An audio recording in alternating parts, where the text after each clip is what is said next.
Goose is back here doing God knows what with God knows who. Hello friends, welcome back to my channel. My name is Steph and today we are doing a book haul. I'm not gonna lie, I don't do a ton of book hauls. I don't think about doing book hauls, and so I'm sure that I'm missing a ton of books in this haul that I haven't shown you from the last time I did a book haul, but this is what I could remember that I've bought recently, relatively recently, since the last book haul, and hopefully it's everything. I haven't bought as much this year as I have in previous years because I'm trying to scale back on my book buying just because I haven't been loving every like new release that I'm anticipating. So I'm trying to become an ebook girl for the time being, like ebooks from the library and then purchasing books that I like absolutely want in my possession. But I think the thing is that I unhaul so frequently because I don't really keep things on my shelves that I'm not gonna reread or aren't favorites. So I tend to unhaul these days more than I'm bringing anything in, which has spurred this like wanting to read ebooks for the most part until I like fall in love with a book and I purchased the book. I think there will be some exceptions to this in the realm of like things I'm really anticipating, especially from authors that I've already really enjoyed.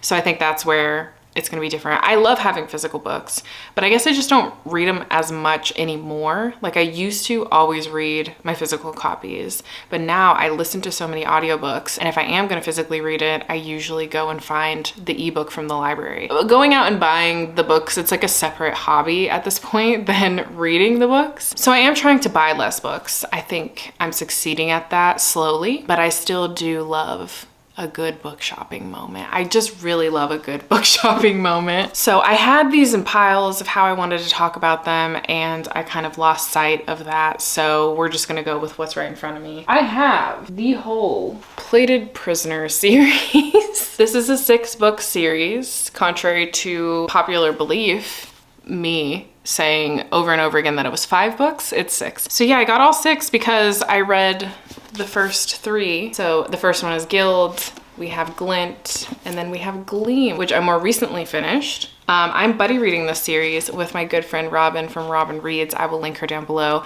You should check out her channel. She just did a cult video and I'm obsessed. Anyway, we've both really been loving the series, so I ended up just going out and getting the rest of the series because I actually love the way these books feel in my hand. I love the way they look. I think this is gonna be like a new favorite series just because I'm having such a fun time. I feel like I've talked about this so many times, but this is a King Midas retelling. And if you don't know anything about King Midas, everything that he touches turns to gold, including our main character and Midas's favored concubine, Oren, who we follow throughout this story. There are other perspectives that end up coming in throughout the rest of the series, but so far in the beginning we're following Oren, and she has this kind of weird deal with Midas where she specifically sought him out for protection. He is providing that protection, but it kind of embodies her being a prisoner. The first book almost reads like a prequel. I heard that over and over again when I was learning about this series and seeing reviews of this series, and I absolutely have to agree. Also, please check the trigger warnings for this series. This is a dark fantasy romance, and I mean dark. It has a lot of triggers, and I think that you should check them out if you need them. I got 2 ARCs from the library, so if you don't know, I'm a librarian, and we do have ARCs. So I found 2 ARCs that I was interested in the other day, and one of them is The Unmothers.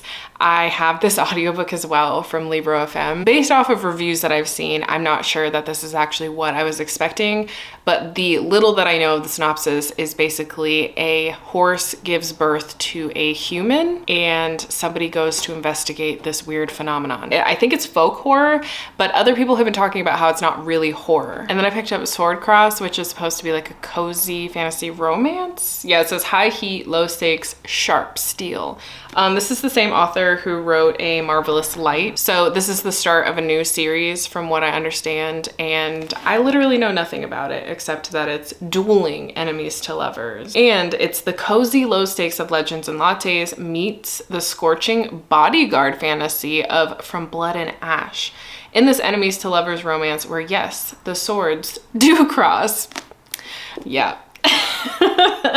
I was really interested in this one because it's a queer romantasy, which I don't see a lot of, and I'm always seeking it out. I do have a stack of like fairly contemporary romances. I say fairly because some of them are like magical, but they read more contemporary. You'll know what I'm talking about when I get into it. But I do have a stack of some contemporary romances, which is bizarre for me. I think I've just been really needing a silly, goofy time recently because of just like life and everything going on in the world. So I've been leaning towards a lot of contemporary romances and like witchy romances, which typically I don't buy contemporary romance because it's so hit or miss for me. But I don't know, this last half of the year, it's been hitting more often than it has not been. So I did end up getting a Christmas one, which I will not be reading till December, and it's Make the Season Bright by Ashleigh Herring Blake. Are we surprised? I love the Bright Falls series, and I'm surprised at myself for buying a Christmas romance. I actually, like, historically do not like Christmas romances, but it's Ashleigh Herring Blake, so I had to. I think that this may be a second chance romance, which also scares me. Yeah, it says 2 exes find themselves stuck at the same house for Christmas in this holiday romance by Ashleigh Herring Blake. So yeah, this is a second chance romance, which also hesitant about. But again, I love Ashleigh Herring Blake, so I trust her. And I got this, and I am gonna read it in December. Another seasonal romance that I got is The Pumpkin Spice Cafe. I'm pretty sure this takes place in fall. I think it's the second one in this series, the Cinnamon Bun Cafe, the Cinnamon Bun Hotel. I don't know. I think that one takes place in the summer, but this one I'm pretty sure takes place in the fall. I think it's supposed to be pretty seasonal. I think this one has been tricking a lot of people because I fell into this trap as well. I thought this was a cozy mystery. This is a romance. This is a romance series. And this series also has a Christmas romance, which I think that if I like this one, I might read it with this in a vlog. So here's hoping that I like this because I'm really excited about it. I also love the feel of this book, like just the way it feels in my hands. I really love it. So what is this about? It's a small town spicy romance, which you got me with small town. Has this city girl found the one person in town who won't fall for her charm or her pumpkin spice lattes? Anyway, it doesn't matter if this is in the fall or not because I'm gonna read it. Oh my God, there's actually, yeah, okay, this has to be in the fall. There's a playlist. The first song is one of my favorite songs. I love Girl in Red. So yeah, there's a little playlist. I can't actually read with lyrics, so I will not be listening to this as I'm reading it, but I'm definitely going to be looking up this playlist. There's a lot of Taylor Swift on here. Anyway, this. I also got Daydream. It's a Maple Hill novel. The first book is Icebreaker, which is like the most popular and apparently controversial book because it's so spicy, I guess. I don't know. But this one, it's another hockey romance. I don't actually know if there's like any sort of theme to it, like the summer camp vibe or whatever. But I think that the main character needs to get tutored. I don't know if she's going to be tutoring him or not, but I heard from Aaron and a few other people in my Discord reading this book that it is the best one of the 3 because it's like the most hard hitting, and there's a lot of things in here that like get deeply explored that they really enjoyed. So I'm looking forward to that because I do really like a hard-hitting romance. And surprisingly enough, I love a sports romance. I really do. I don't ever want to date like a sporty person, but like love a sports romance. The next 4 are the ones that they are contemporary, but they have some sort of like magical element to it. So I recently got How to Help a Hungry Werewolf. I saw this in the bookstore and I needed to get it. I don't know anything about this, have not heard a single review of it. It could be all over TikTok and I would have no idea because I avoid TikTok like the plague, but this had werewolf in the title, and I think I talked about it before. I have a pretty big obsession with werewolves. So this says, years ago he betrayed her trust. Now he's offering her supernatural wonders. What's a witch to do? After some heated exchanges, she unearths the real reason this annoyingly gorgeous beast of a man keeps hanging around. He's an actual werewolf who's certain that she is the witch who can help him. Just, you know, a witch and a werewolf, how fun. Speaking of werewolves, A Werewolf's Guide to Seducing a Vampire, I recently got this. I read the first 2 in this series. The first one, by far, by leaps and bounds, is probably my favorite, like a witchy contemporary romance that I've ever read. It was so funny. I loved the chemistry of the characters. I loved the dialogue. I loved the actual plot line in it. The second one was good, not as good as the first one for me, but this, I'm so excited. A werewolf and a vampire. What more could I ask for? The other exciting part about romance these days is they're all like kind of in romance series, so you get to meet usually the other characters that will end up in subsequent books. So we did get to meet our main character Ben in the first book. He's actually a shop owner and he's a werewolf. So it says Ben Rosewood never meant to be bound to a vampire succubus, especially one as sexy yet terrifying as Eleanor Betancourt Devereaux, but he has to admit there are some fantastic perks. Very excited about this one. I feel like I'm going to the pumpkin patch soon, right? Okay, I'm going to the pumpkin patch soon. I'm going to this little fall festival soon. Like, what if? And even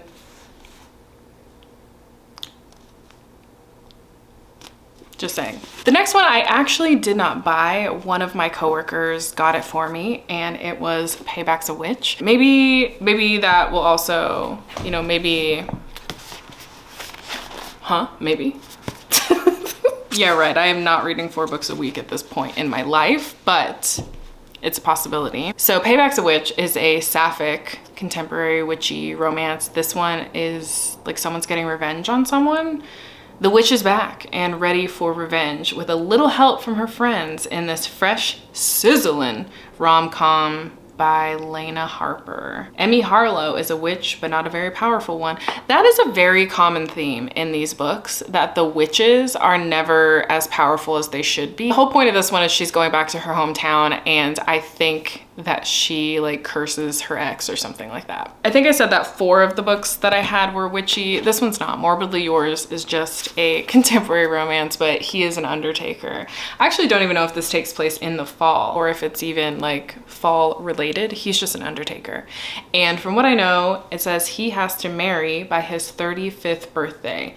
She has sworn off love. So Lark, our main female character, she has sworn off love, but she's gonna help Callum find his love, the love of his life, so that he can marry her by the age of 35. I've actually heard that this book is so charming and actually very unexpectedly good for people, and so I'm very excited to pick this up. Oh, I found another contemporary romance, surprise, surprise. Also, this is just hilarious that I bought it because it just shows that despite what I said in the beginning of this video where I was like, oh yeah, I'm buying less books and I'm being more mindful about what I buy, I bought the second book. I bought the second book in, what is this one called? The Rose Hill series by Elsie Silver.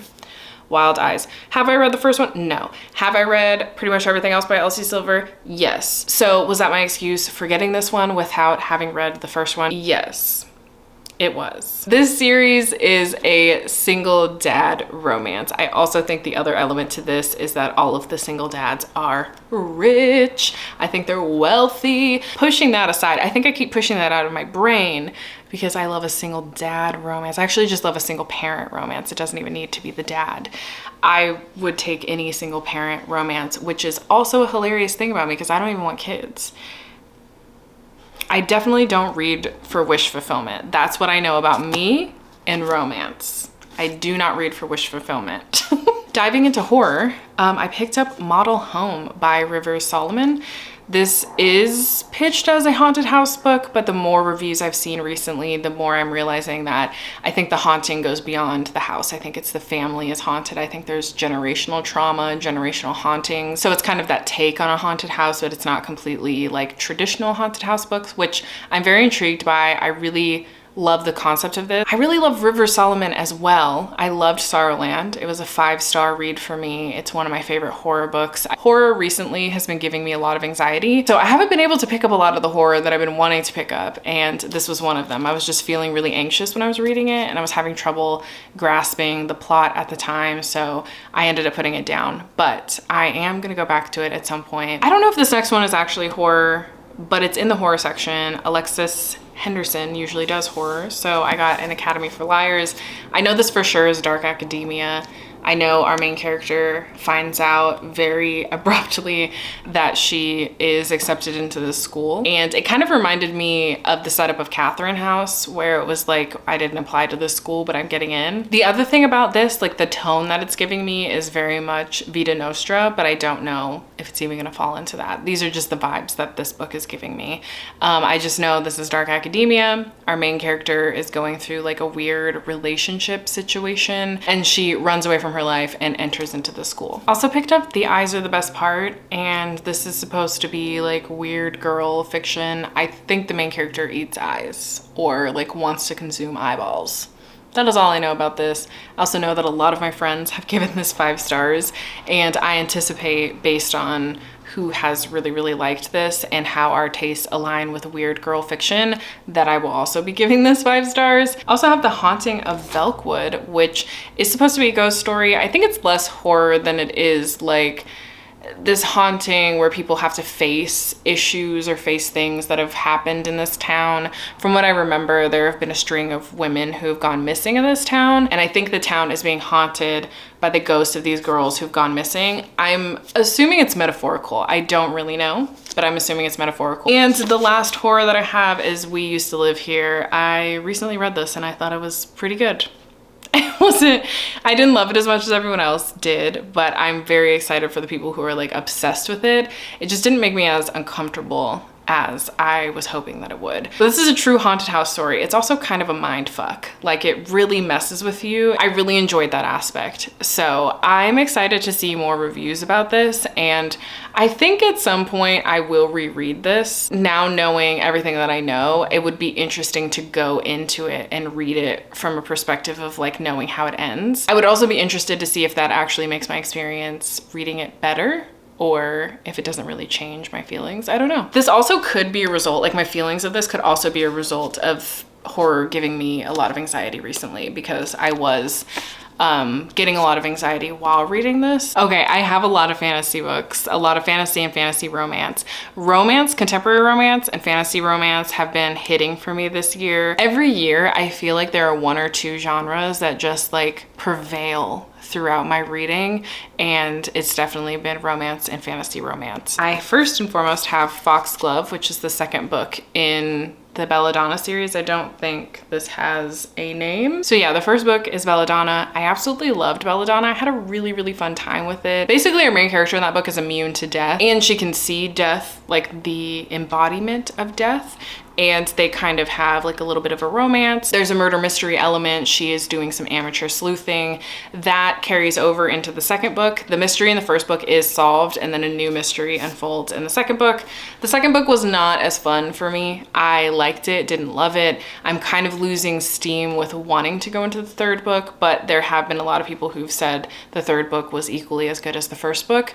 So I'm just hoping that I'll be interested in the 3rd one whenever my audiobook comes available at the library. But yeah, this was fine. I mean, it does set up the 3rd book in a way where I was like, ooh, I'm interested, I'm curious, but am I gonna go out of my way to read it like I did for the 2nd book? Probably not. I can't lie to you, this one was very much an impulse buy, and very much I could have just read it on KU, but I got it, and it's The Stars Are Dying, and it's a vampire novel. That's really what got me. So it's a fantasy romance vampire novel, and this says 500 years ago, something changed. Everyone felt it, like the world was cracking, like something had stepped into the realm that was never supposed to be here. I think everyone knew the golden age the Star Maiden had ushered in was about to be shaken, like the stars that began to die out. Is this about vampires? Am I misremembering? Oh, this is a competition for a cycle of safety from the vampires seeking blood, claiming souls, and savaging after dark. Yeah, so this is vampires, but I don't know if the vampires, you think the vampires are gonna be a love interest? We will find out, because Aaron and I are gonna buddy read this. I can't lie to you, I thought this was a Red Tower book, which I haven't had the best of luck with Red Tower, despite the fact that I do have a Red Tower book in this stack. This is a Bramble. Which, okay, Bramble. I don't really even like spray dead just like that, but okay, Bramble. Also, I also have the Book of Azriel, which has been everywhere recently. Erin is convinced I'm gonna love this. She ended up loving it. She thinks it's for me. This is an urban fantasy. Well, it's an urban fantasy in the sense that like it has that vibe, but it isn't set in our world, so it's hard to call it urban fantasy, isn't it? I think it does have like cell phones and stuff like that. So it's like a modern fantasy, I guess. This one deals with gods. Our main character also is kind of a monstrous creature as well. And she's bound to this guy who's extremely powerful. And their relationship is obviously a relationship not bred out of love, but they're together. But there is another love interest in here. That's kind of where I left off when I was reading this, but I ended up putting it down. So I'm probably just gonna restart whenever I get to this. But this is supposed to be like 7 books or something, and I think only 4 are out, if even that. The Red Tower book that I was talking about is The Wren in the Holly Library. The reason I thought The Stars Are Dying was a Red Tower book is because Red Tower always does special edition like sprayed edges, and they always have kind of something going on the books. This one also has art on the end pages. So I'm not gonna lie to you, I simply got this because it is urban fantasy and Tori liked it. That's why I got it. Oh, and it was 50% off in one of the 50% off sales when I went into the store. So I was like, yeah, I've got to. One of my most anticipated releases came out, but unfortunately for me, I'm not in the mood for it, so I haven't been reading it. And that is Air by Sabaa Tahir. I love the Ember and the Ashes Quartet. I know it wasn't a hit for a lot of people, but I love it. I was very excited when she announced that she was writing another series in this world, and I got my hands on it, and I have not read it. So that sucks for me, but I'm still very excited. I'm still highly anticipating that this is gonna be a hit for me, that I'm gonna love it. I tend to like Sabaa Tahir's writing. It usually destroys me. And I have a problem because I love books and authors that destroy me. I also picked up, and I have read, Fear the Flames. So this is really interesting because this has had a few edits to it. Indie published one. I think she did like 2 or 3 edits to it. And then it got picked up and traditionally published, which meant it had another round of edits to it. And a lot of people have been talking about how they liked the first version or the second version of this book a little bit more than this version of it. But honestly, I had a really good time. I love the banter. I like the 2 characters. And while this isn't like a new favorite book, I am intrigued and interested enough to go into the second one because I think that this sets up a pretty interesting plot, but it is quite repetitive. So like the whole gist of this one is literally our main character when she's younger, her father strips away her dragons, locks her up in a cell, she runs away, and as she gets older, she is hell-bent on seeking revenge and taking down her father and getting her dragons back. So it's very repetitive in the sense that this first book is setting up like, we're gonna get the dragons back, as well as it's forming the romance, like it's solidifying the romance in here. I got a couple cozy romances. One of them I've read, one of them I want to read soon. The Spell Shop by Sarah Beth Durst. This one, I, at the time, just bought it because I love Sarah Beth Durst. I have found that all of the books that I've read by her are just so interesting and different than anything I've read in the fantasy realm. So I read The Queen of Blood, The Blood Queen. I don't remember what the title is. I read that series a long time ago. I thought it was super unique and interesting. I read Race of the Sands, which is like a fantasy romance. And that was my first time realizing that Sarah Beth Durst kind of does it all. And then this was coming out and I was like, yeah, I'm gonna read it. It has blown up since, and rightfully so. It's such a sweet, cozy time. And it actually gets into some really deep topics in here as well, like between different characters and the things they've experienced in their lives. And this was just really fun and really sweet. And I really liked all of the characters in here, especially the main characters that we're following, but like the side characters were really well fleshed out as well. And then the other cozy fantasy I got is The Phoenix Keeper, which I'm very excited about. I actually haven't heard much about this book. Oh, it's queer! Maybe that's why I wanted this, because I was searching desperately for this book. From one of the most exciting new voices in fantasy comes a warm hug of a novel featuring a magical zoo teeming with mythical beasts and a soul-restoring queer romance.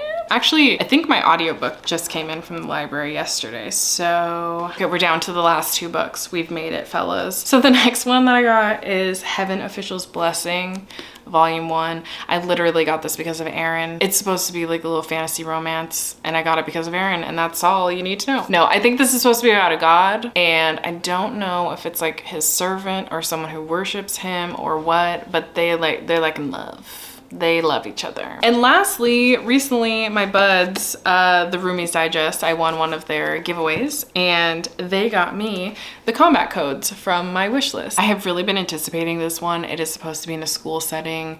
They're supposed to be training to be warriors.